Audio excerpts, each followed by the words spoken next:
Hi, everybody. This is Carol from the Society of Thoracic Surgeons. This is the Adult Cardiac User Group call for October 21st, 2020, and we are going to get started here. Oh, got to go the right way.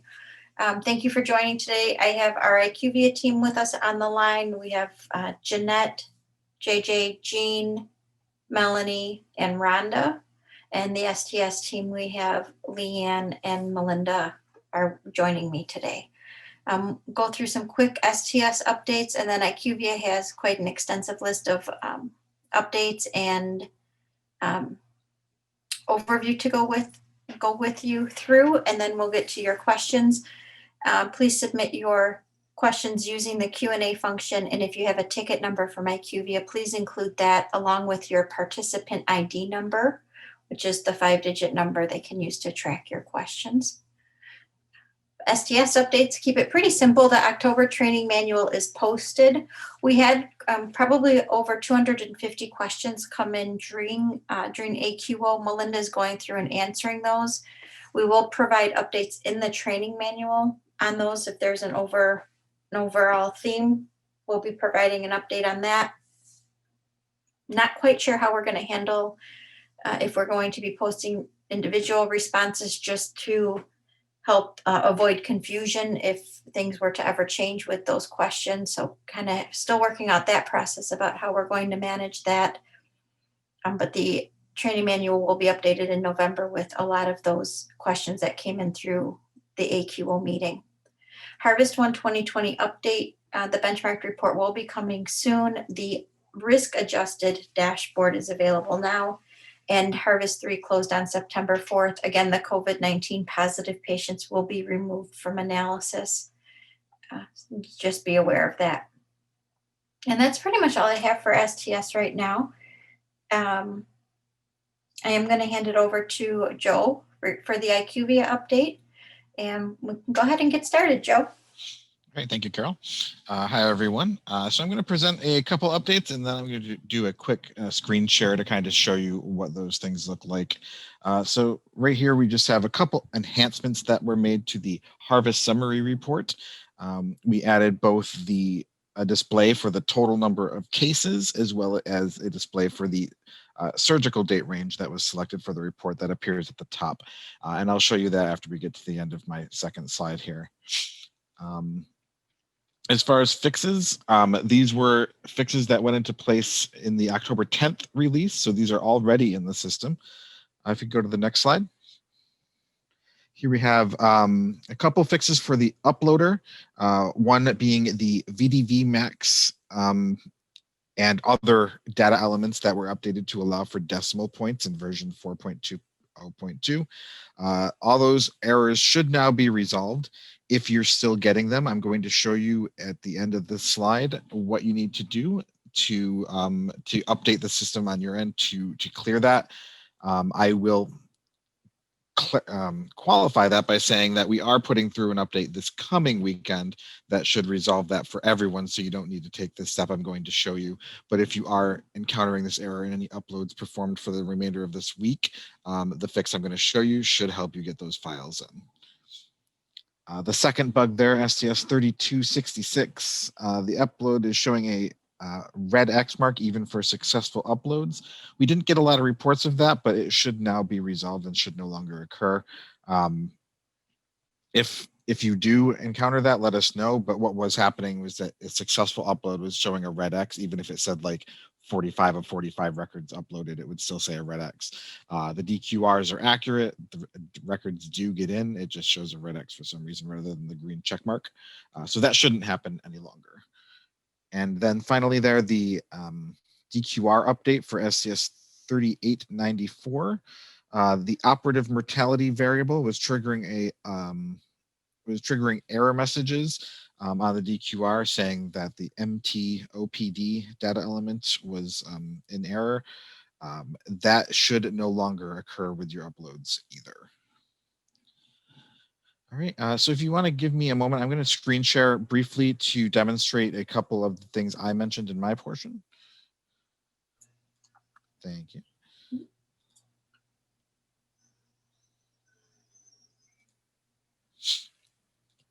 Okay, so what I have up now, this is just my STS IQVIA test site, so none of the data here is real, but this is does allow you to see what we added to the harvest summary report. Once you run this report and you have it up, you should now see this box here along the top where it gives you the date range reflecting the dates you put in, and then the total number of records is displayed there as well. So the report still functions exactly the same. It's just a bit of extra information to help make that clearer when if you're screenshotting it, or if you're doing just have up the report and you want to remember what date range you selected. This should all be easier to get at a glance. The other thing I was going to demonstrate was with the upload. If you're submitting a file and you get an error for VDV max or VDV grade A or any of those other data elements that were resolved in the October 10th release, to work around that until we get the fix up this weekend, simply choose your file as you normally would, which you can do either by selecting this way, dropping. And once you're at this stage, once you've selected your file, there is a clear mappings button that appears in the lower right over here. Just click on that, and then you can just then confirm it. Clear mappings. And then you should be able to upload, just click upload file, and you should no longer get those error messages. Again, not to harp on it, but that would just be if you're going to upload this week. After this weekend, you should no longer need to do that, and those errors should be cleared for everyone. All right, and I'm going to stop sharing. Thank you, Carol. Okay, let me share my screen here. There we go. And we are going to turn things over to Melanie for the remainder of the IQVIA updates. Oh, am I sticking here on this? Yes, that's staying right there. Okay. There's an important update that we need to share. Hello, everyone. It's Melanie. So just moving forward with other updates, we did announce in prior sessions where we had identified fixes that were also going to go into that October 10th release. We did have a change in regards to that release date. And so the following items were not deployed to production. So we wanted to make sure that everyone was aware in regards to the items that are listed here for the dashboard and also for the missing variable report. We are scheduling this to go into production and will be notifying using the notification section for these specific items. We are working with STS to do this review, and also there is an upcoming enhancement to the dashboard for the 4.20.2. So I'm going to get to that in a moment also.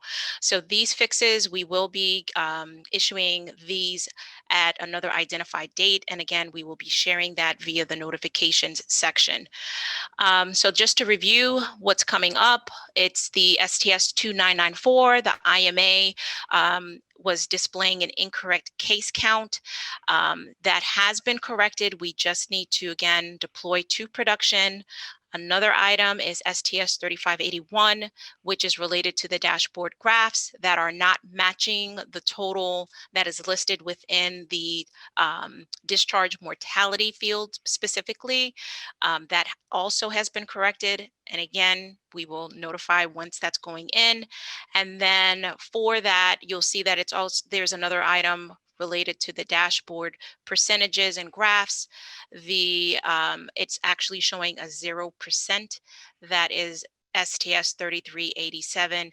Again, those are basically the same issue, but I know that support had been also communicating that ID. So just wanted you to know that those are also will be addressed.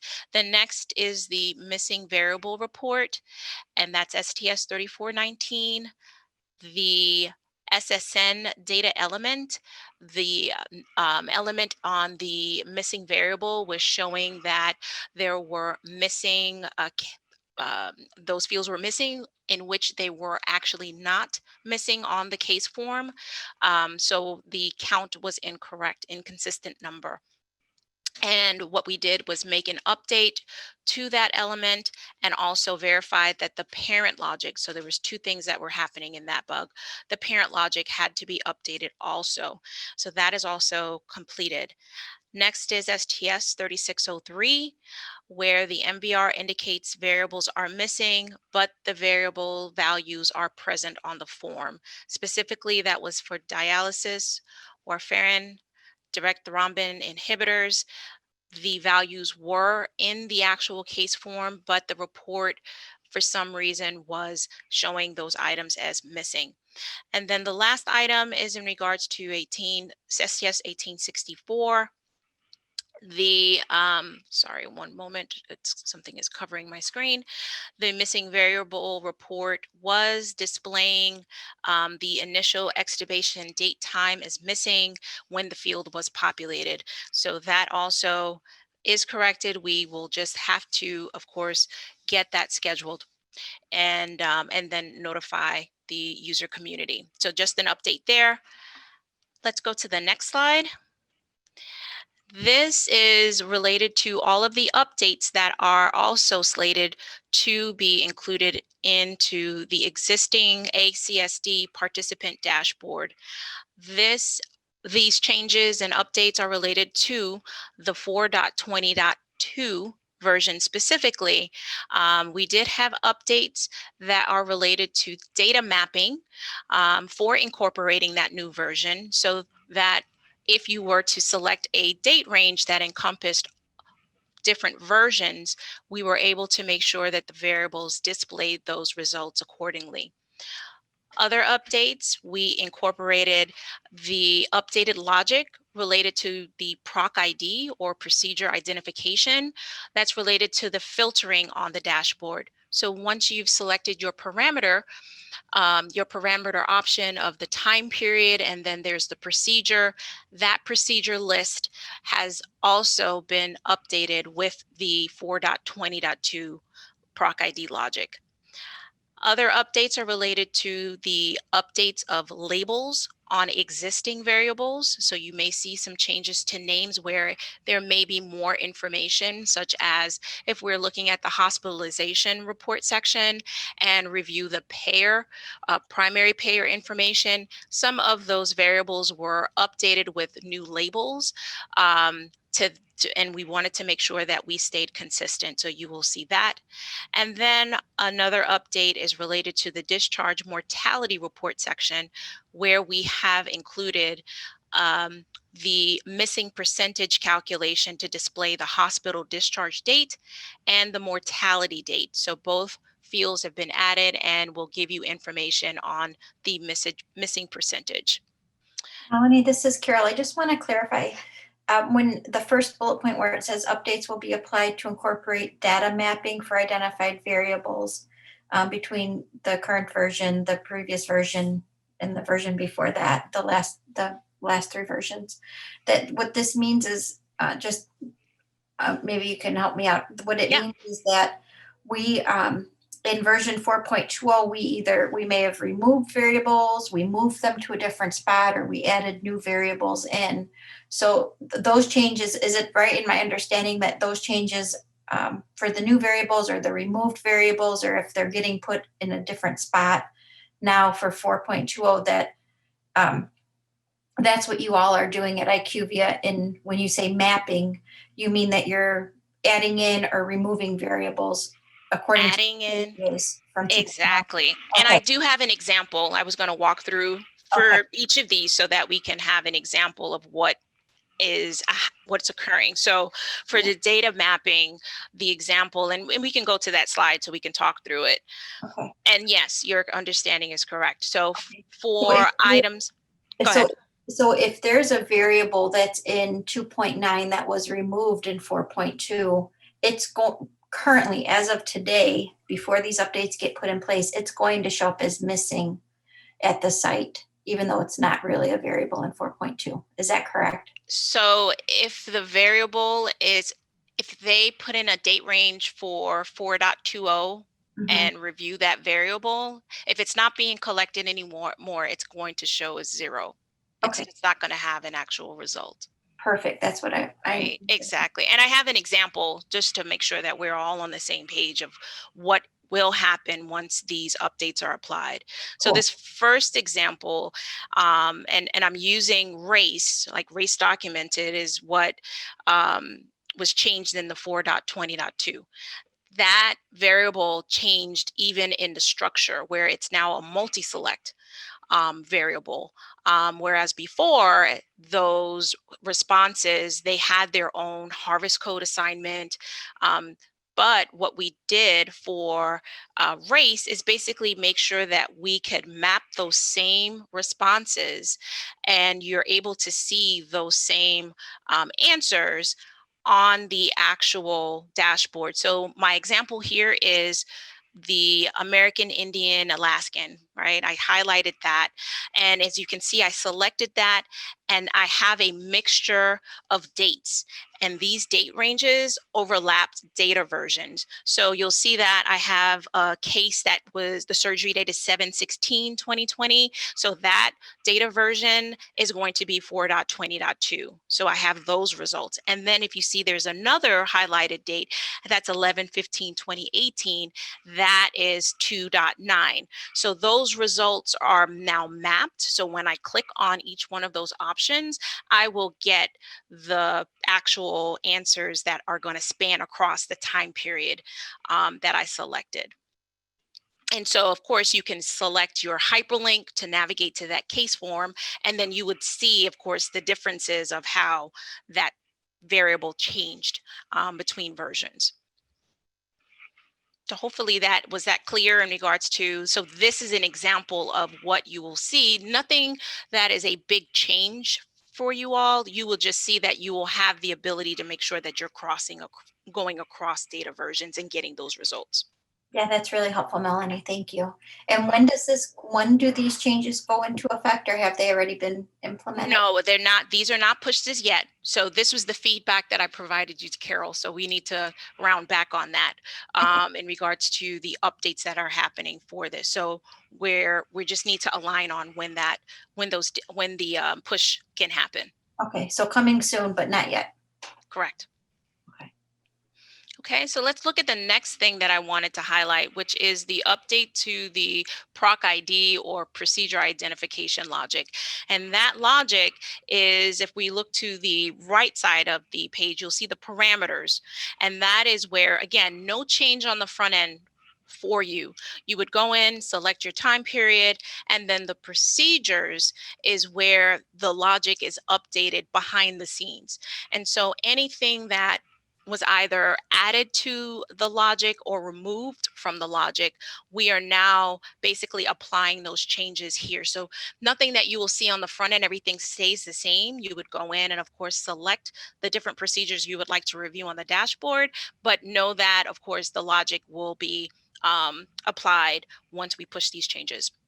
And again, on the other side is just to show you that I am entering in a date range that is specifically for the 4.20.2. You'll see that I have in 7/1/2020 through, I believe that's today's date, and basically getting back those results, and the cases that I'm targeting should then, of course, apply that ProcID logic to bring back, if I selected isolated cabbage, it's bringing back those isolated cabbage cases based on that new logic.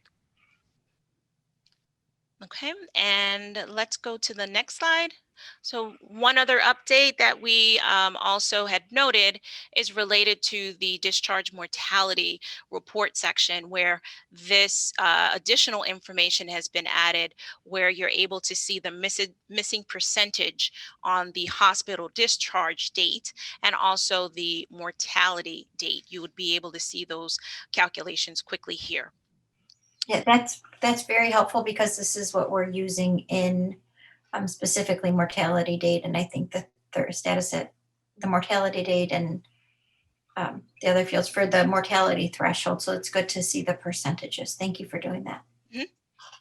And I think that may be the last one. Let's just double check. What's the it's going into the support plan. So that was the last in regards to the updates. Great. Thank you, Joe. Thank you, Melanie. So You're welcome. this is Carol again. These are our support plan. If you have a question regarding the IQVIA platform, please reach out to ststechsupport@iqvia.com or give them a call. And it's the tiered system, and it can take a few days. If it is escalated to tier 2, it can take a few days for a response to get back to you. And we can go to Q&A. So please submit your questions using the Q&A function. Our next webinar will be November 4th, and it will be the adult monthly webinar. Hey, Carol, it's Rhonda. Hey, Rhonda. Do you want me to do a quick demo still of the dashboard report? Oh, that would be great. Yeah, so this is the benchmark dashboard report. Right. Mm-hmm. Yeah, that would be awesome. Thank you. I'll Oh, stop it looks sharing. like that slide got chopped out. Sorry about that. Yeah, it should have come right after this one. I probably not sure what happened, but It's okay. yes, please. Yep. Thanks, Thank you. Rhonda. Thanks, Yeah, Rhonda. no problem. Okay, let me share my screen. Okay. Okay. Is my screen up now? Nope, not yet.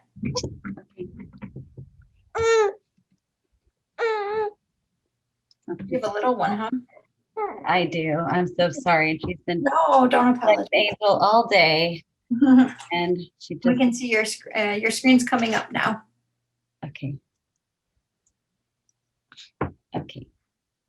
So this is the, and let me just real quick go back here. I wanted to try to have everything kind of queued up a little bit so that we weren't waiting for anything. But once you navigate to your reports page, you'll have this option now for the dashboard report that we've all been going into.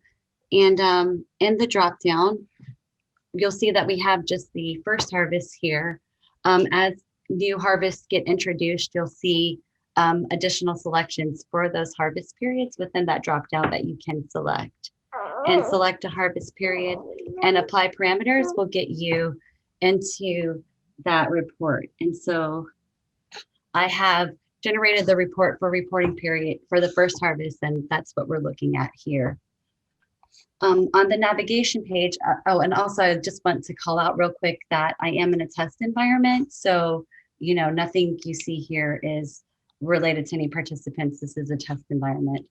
But okay, so on this homepage, you have the different areas that we used to see in that paper report. So there's the quality ratings, the quality rating details, rating trends, the NQF reporting, and then at the bottom, those risk adjusted variables.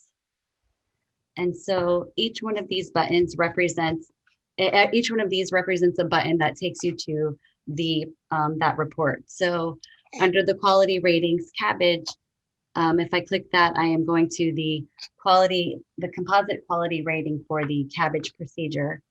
And as you see here on screen, we have, the report has a top section where there's a tabular display of those results. So we see the first columns represent that participant, the participant values, and then on the right side, we see the STS values. So we can compare our participant to the STS scores.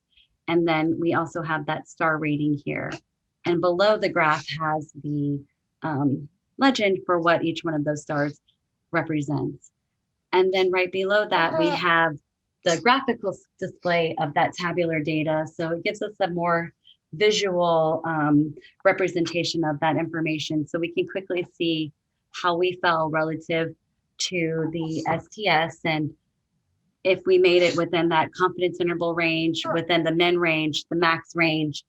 And then another feature of this report is that some of these values appear close together here. So you have this zoom slider that you can adjust and you can hone in on those numbers or hone in visually on where these lines fall.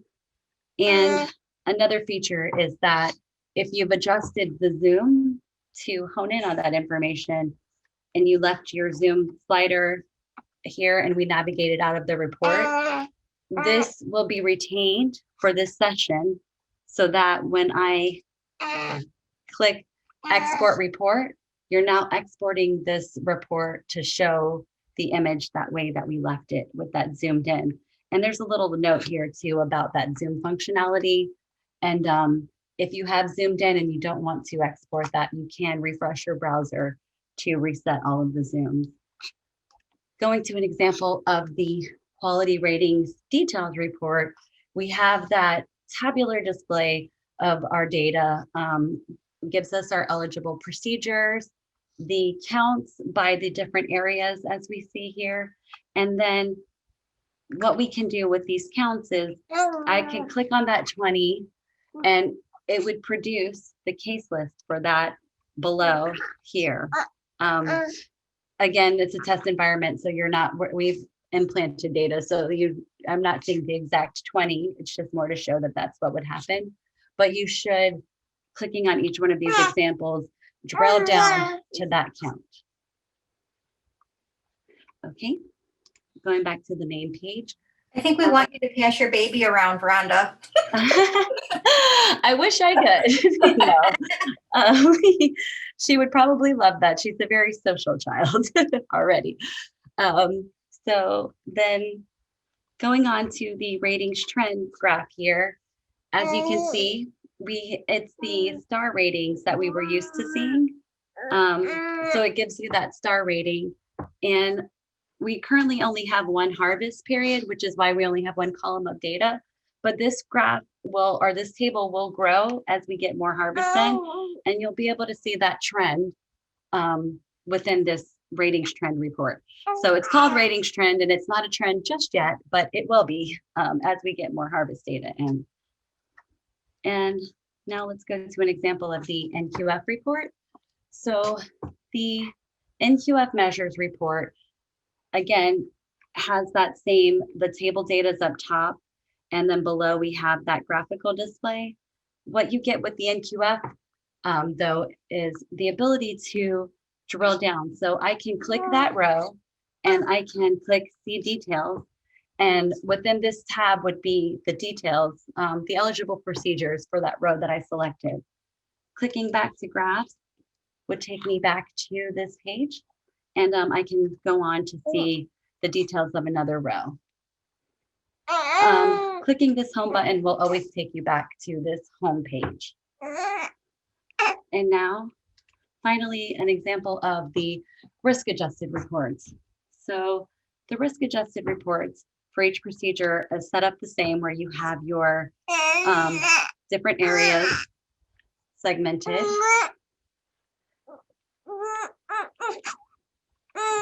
I'm sorry, guys. I am so sorry. All right. And so, Okay, Brenda, as you're, I just want to explain real quick, the risk adjusted report is different from the benchmarked report.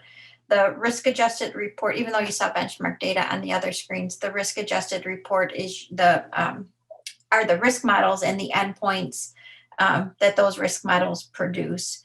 So it's different than the benchmark report, which will show you all of the outcomes data that you're used to seeing, things like blood usage and vent times and things like that. It's different in that these are the endpoints of those risk models. So not everything is risk models, like blood usage isn't part of the risk models. It's not part of one of the endpoints of the risk models. So just so there's a little bit of understanding about that, these are different reports that you're showing. And I know that we get questions about, where's all the rest of the data, and all of the rest of the data is coming in the benchmarked reports. So what Rhonda is showing you right now is just the risk model, risk adjusted data from those endpoints. yes, thank you. That was a good call out. So, right, once we get that benchmark data in, we'll see another section here for the benchmark reports, and you'll see some of that other data, like your demographics, comorbidities, those type things that we saw in the paper report, we will see here in an upcoming release. Thank you for that call out. Finally, what I would like to show is that there is, and I kind of touched on it a second ago, but this export report button, by clicking that, it will pull together all of the pages of the report into one PDF, which I have already produced right here, like the cooking show. So that way we didn't have to wait. And it is just that all the pages that we can click through from that homepage are now here in this PDF that can be shared and saved, amongst coworkers. One more thing I would like to show, just because I think it's pretty cool, and I don't know if it's as known. You can also, if you want, export the report to PowerPoint. So we have some printing best practices set up. There's in the library a video, and I think it's in the FAQs. But if you go in and you make these selections and hit OK, you will get a pretty cool PowerPoint printout of the report. It does print all pages, so you would probably want to delete like the extra patient tables if you haven't produced data there. But exporting to PowerPoint, it will create a nice PowerPoint. And I actually have one open to show you here. So this is what the PowerPoint printout would look like. So it's very similar to the PDF. Anything that you've zoomed in on would stay. And that is all I have for today. Thank you so much. This is really great, Rhonda. Thank you so much. And I think this is what people were looking for. You know, they want to print out their reports and, you know, not one page at a time. So I think that that's exactly what folks were looking for. So thank you for that. No problem. Thank you.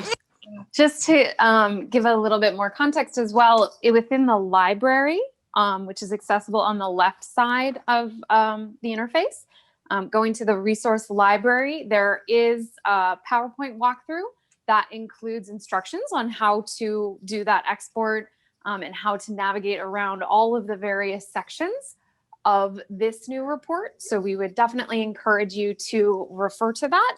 And that'll be available. That's already available for your easy reference outside of this meeting. And of course, this will be recorded and posted, but you can go and refer to that right away. Great. Thank you, Jeanette. That's really helpful. And Rhonda, we'll request that you bring your baby girl back for updates. Yes, ma'am. Thank you. Thanks, everyone. Thank you. So thank you, Jeanette. Thank you, Melanie and Joe. We're going to go to questions now. And I know Joe's been answering some already in the Q&A. So if you submitted a question and we don't read it out loud, it's probably answered by Joe in the Q&A in the answered section. So the first question, it says, during the last user group call, there was talk of a webinar near the end of the month for the 3-year cabbage composite. I haven't seen anything posted on that yet. Is it still coming? So that will be coming out through our QMTF, which is our Quality Metrics Task Force, and they will be hosting that webinar, and they will be the ones putting out that information regarding it. If I get any follow-up from them, I will check in and see what we have and be able to provide that information to you. Rhonda got lots of positive feedback. Next question, per our IRB approval, we do not include patient identifiers when we harvest data. HIC number or MBI is a patient identifier. What does STS use this number for, and why do we need to include it in our data? So that's a great question. The HIC number or MBI number, which was used previously known as the Social Security number, which CMS is getting away from issuing. They changed it over to this HIC number or MBI number to kind of like a de-identified number, I guess, if you will. The reason what STS uses it for is for CMS linkage, and we also use it for linkage to the NDI. We use it for long-term follow-up, and we also use it to check for socioeconomic status and other public health research that we do, looking at geocoding and kind of combining it with geocoding and SSNs and things like that. So that's what we do it, what we use it for. But you are not required to submit it if your site does not allow you to submit it. The IQVIA examples would be best shown as if you ran this now, it would look like this. I don't know what that means, Beth, but thank you for the feedback. If a date for deep sternal infection is entered, but the date is outside the range, is there logic to change a yes to a no?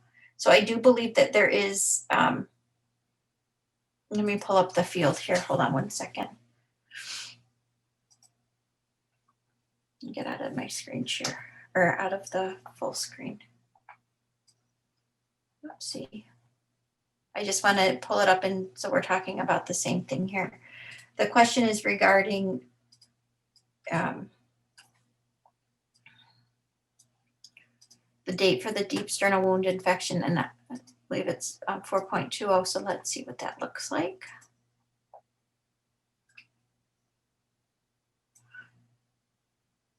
Okay.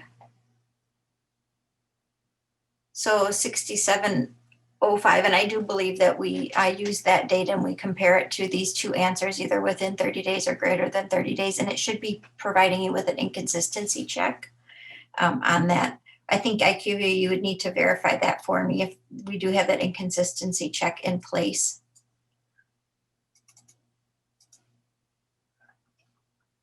Anybody? Sorry, Carol, what was the field? Sure, it's this deep sternal INF-DT 6705. If there's a check between this field and deep stern in 6700 for these two choices.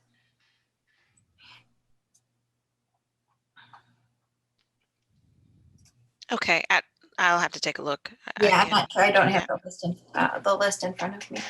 On the next harvest report, what happened to our like hospital comparisons? Also, how can we get the reports to export in landscape? So like I said, the like hospital comparison, that's your benchmarked report, and that's coming in the near future. We're just finalizing, IQVIA is finalizing a few things regarding that, and Rhonda's working on that as well.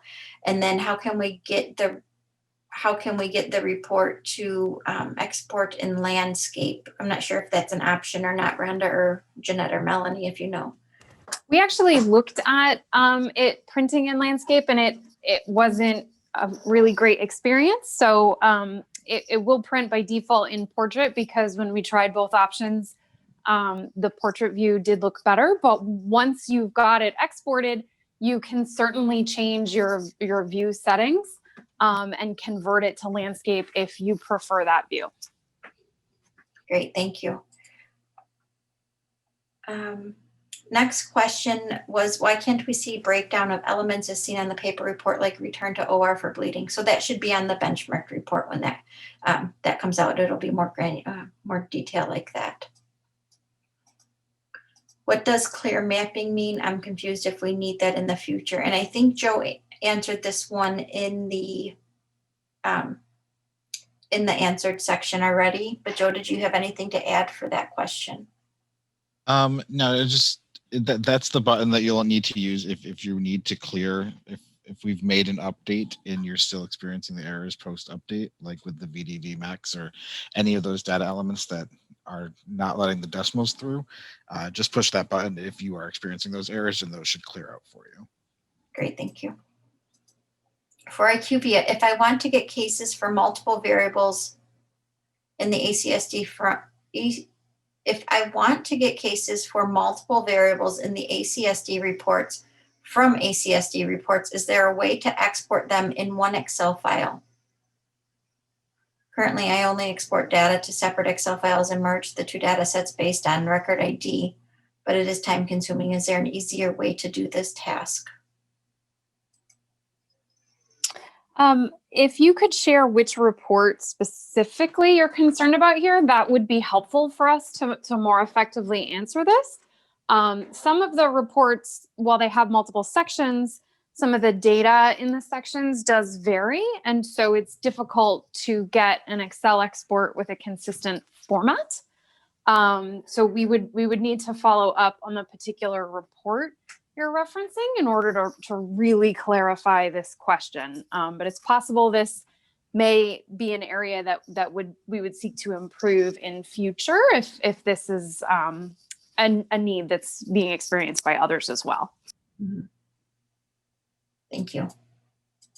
For IQVIA, if I want to get mortality date, discharge date, and mortality status follow-up date for mortality cases from IQVIA, is there an easy way to do this instead of clicking on abstraction page for every patient? I think this person's looking to run a report on mortality, discharge, and mortality status for all of the patients. Not at this time. We would need to look into this as a potential enhancement to the system to make this available. Thanks, Jeanette. Next question, what STS versions will be included in the data mapping? So currently we have 2.8 and 2.9 mapped in IQVIA, and with version 4.2 that will be added. Anything to add to that, IQVIA team? No, that's perfect. That's it. Thank you. When will we be able to filter by surgeon? So the filtering by surgeon is something that may come in the future. I think we're still working out details related to that, and we'll let you know if anything changes. I believe that this has to do with the integration between our systems at STS and IQVIA, and what we're going to allow regarding the filtering by NPI. Was the ProcID not showing right now? I think it's still showing based off of 2.9, but that ProcID hasn't changed, just the mapping within the ProcID. Is that correct, Melanie and Jeanette? That's correct. It's the logic that drives what is going to present in each of those the procedures. Mhm. So ProcID logic right now is in place for 2.9 and 2.81. So when you're running that specific dashboard report and you select the procedures, that logic that we're updating is going to be related to the 4.20.2. Great, and I'll just show here, we do have an updated ProcID chart that was updated in October 2020. And this is just the changes that you might notice. It could be something where we updated a harvest code to be included in the ProcID that may have been missing previously, or it's mapping changes that were done, or spelling things. One thing that we added here, we added the choice of pacemaker, which was not previously there because we had changed this field a little slightly. So those are the types of mapping issues related to the ProcID chart. Our hospital decided not to participate in the 90-day deep sternal wound infection follow-up. We have one patient that had a deep sternal infection within 30 days. The guideline says that if the deep sternal wound infection is coded yes, we are supposed to code 90-day sternal wound infection as yes. Does it apply to the hospital that decided not to participate in the 90-day follow-up? You can still be coding it as yes, but Melinda, do you want to take that one? I'm going to read it one more time first. Okay. Next question. On the STS monthly FAQ, would STS please include the short name as well as the field sequence numbers? It makes it easier to reference and utilize the FAQ. So actually I can show you, let's see what we're talking about here.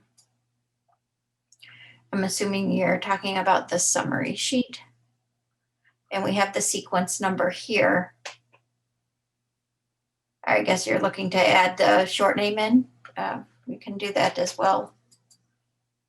I suppose we'll see what type of bandwidth Melinda has to do that, but thanks for the feedback. I asked this question on a previous call and it was not answered. It was going to have some follow-up, but I did not receive a response. I hope you can help. When looking at the dashboard in the post-operative event section, it is broken down to yes, no, and missing, represented by colors. It appears to be adding the sections together, but it does not add up to 100. This is Jeanette. I can take this one. So Crystal, we did check. We've not heard from you that we've seen on the IQVIA support side.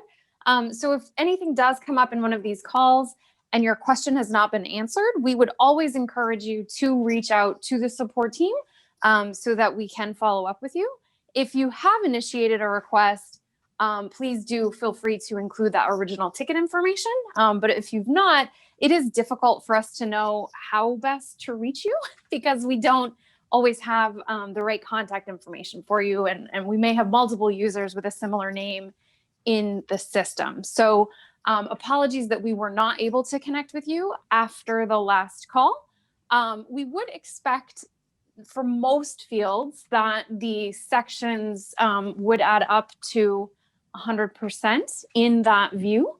If you're not seeing that, if you could share those specifics by reaching out to the IQVIA support, I believe it's STS, here we go, STS tech support at IQVIA.com. We can dig into that more specifically for you. There are some fields, I think particularly in the new 4.20 spec, where the race field is a multi-select field. So you could have a patient who is multiple races. So when I say they should mostly add up to 100%, that kind of thing is what I mean. Sometimes patients do have multiple answers to things, but we will definitely look into the specifics of your situation if you can share that out. Thank you, Jeanette. That's very helpful. Carol, I have an answer for Victoria now. This is Melinda. Sure, go ahead. So Victoria's question was, our hospital decided not to participate in the 90-day deep sternal wound infection follow-up. We have one patient that had a deep sternal wound infection within 30 days. The guideline says that if the deep sternal wound infection within 30 days is coded yes, you're supposed to also code 90-day deep sternal wound as yes. And her question is, does it also apply to hospitals decided not to participate in the 90-day follow-up? And in the training manual, there's pretty clear instructions for sites who do not normally follow the infection for 90 days. You are to code yes within 30 days and also code yes within 90 days for these patients that have a deep sternal wound infection within 30 days. For all your other patients, you can just code unknown since you're not following them. And I pulled up the training manual. This is an update that was provided in August that addresses this. Thanks, Melinda. You're welcome.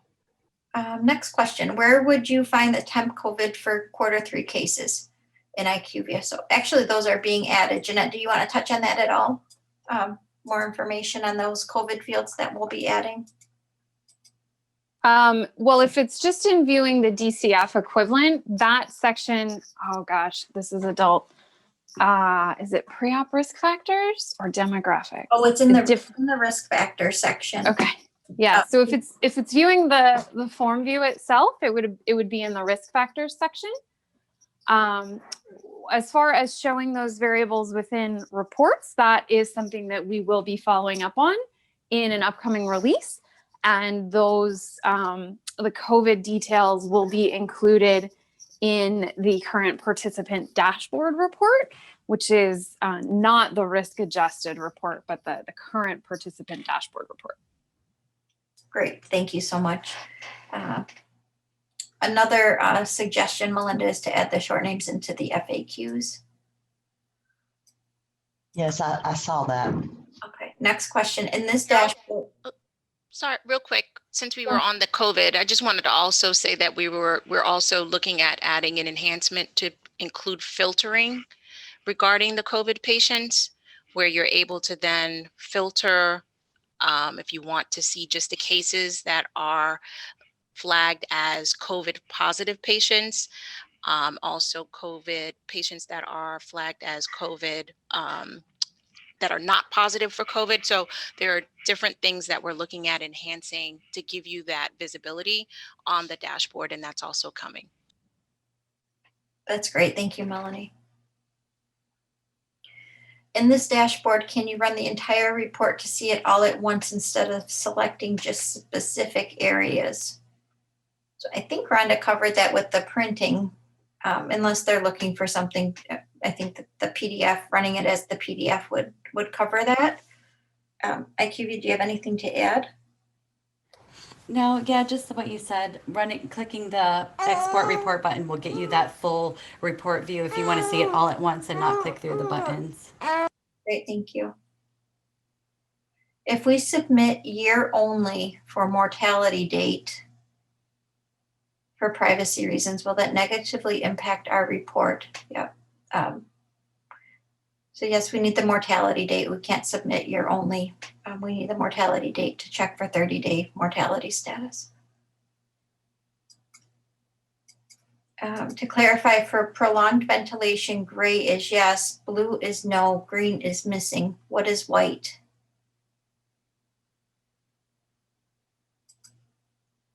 Sounds like an IQVIA question. We need to double check. I think, Crystal, this is one of the questions that you had asked before. Rhonda, can you pull that up and then maybe we can come back to this question? Sure. Okay. Next question. After I emailed my physician champion with the PDF of the risk adjusted dashboard, he asked me if the entire report is available, not just the risk adjusted report. Do you think he is thrown off by the difference of the new report format? Is there somewhere else you would direct him to? So this is the benchmarked report that your surgeon is looking for, is the benchmarked report. And that's the report that's due out in the near future. Next question. I know you've said this, but we might need to be reminded again that the IQVIA report works a lot better in Chrome. Yes, that's true. It does. Okay. So use Chrome. If you have Chrome available, use Chrome. If not, ask your IT to download it so you can have the best experience. ICU, will ICU greater than 24 hours show up on future harvest reports like the old report? I do believe that is one of the variables that will be included on the benchmarked report. Probably can verify that. Anybody from IQVIA when you get a chance. Next question. It would be really nice if the type of morbidity was included when you export the list based upon selecting the overall morbidity patient number. Currently, you have to export for each individual morbidity to determine which patients fall into each group. So I think you'll see this better on the benchmarked report, but maybe IQVIA, do you have any suggestions or tips for Deb in seeing this data?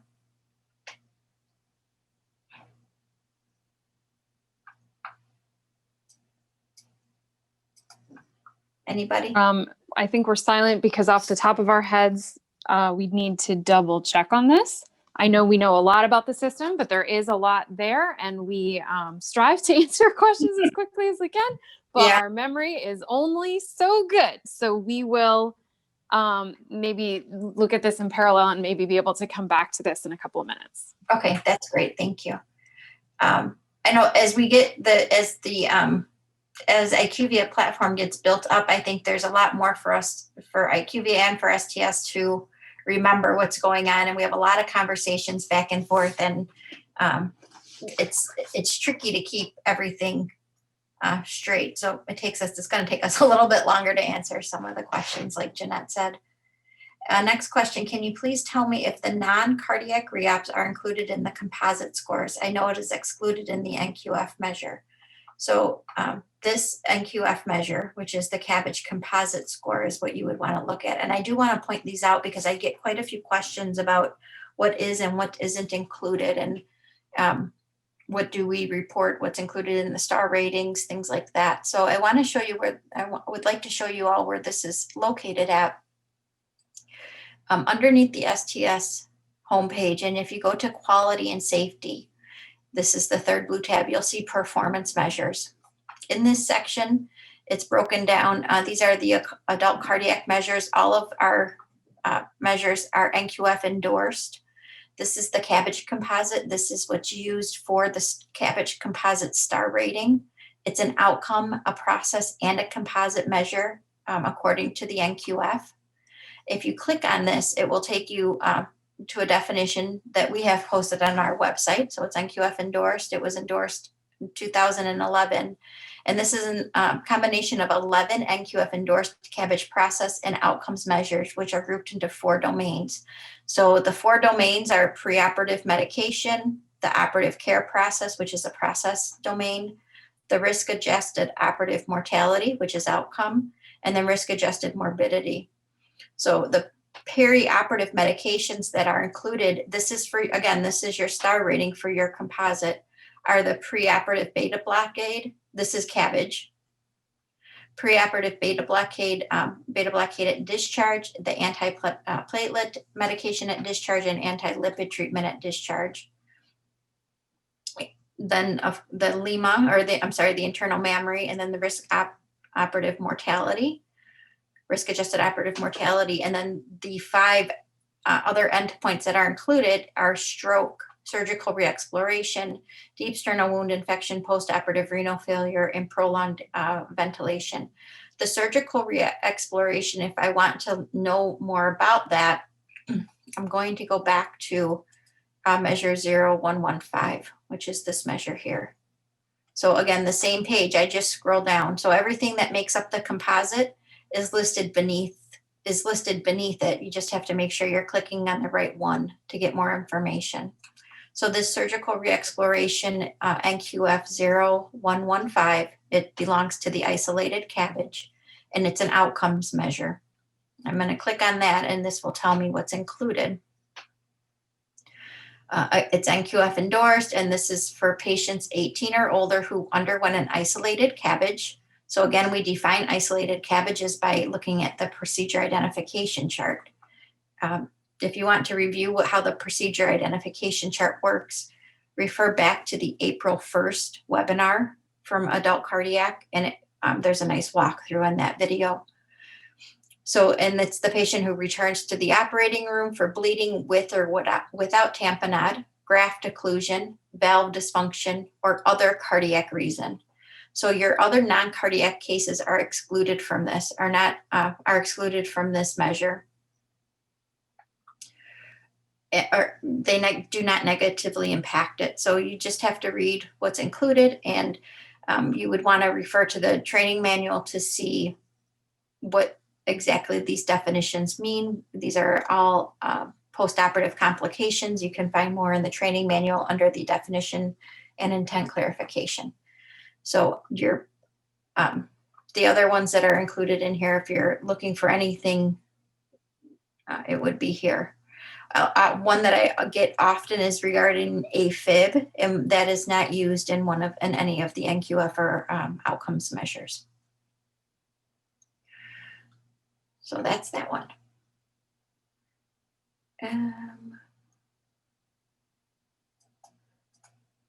Can you show us again how to access the mortality threshold? My star rating pages are blank, and wondering if this is because the missing mortality threshold is greater than 2%. Are you able to show, if I stop sharing, would you, IQVIA, are you able to show that? Sorry, I know we're just coming up on time. We've been doing some fast and furious research on some of the earlier questions, so maybe we could circle back to those.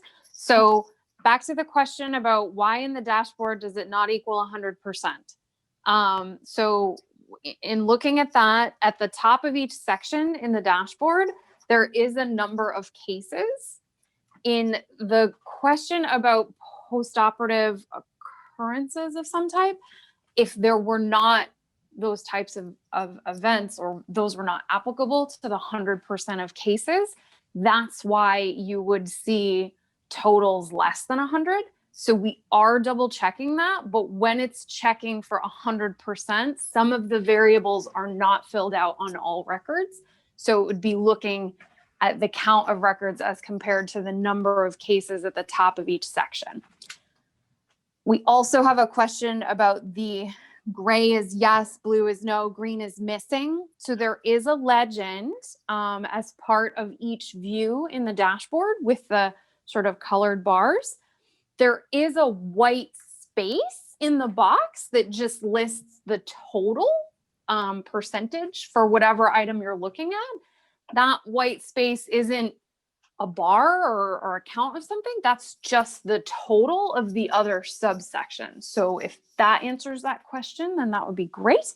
But if not, if you could please reach out to STS tech support at IQVIA.com with a screenshot of which section you're talking about, Crystal, then we can look more specifically at the area that you're referring to. Okay.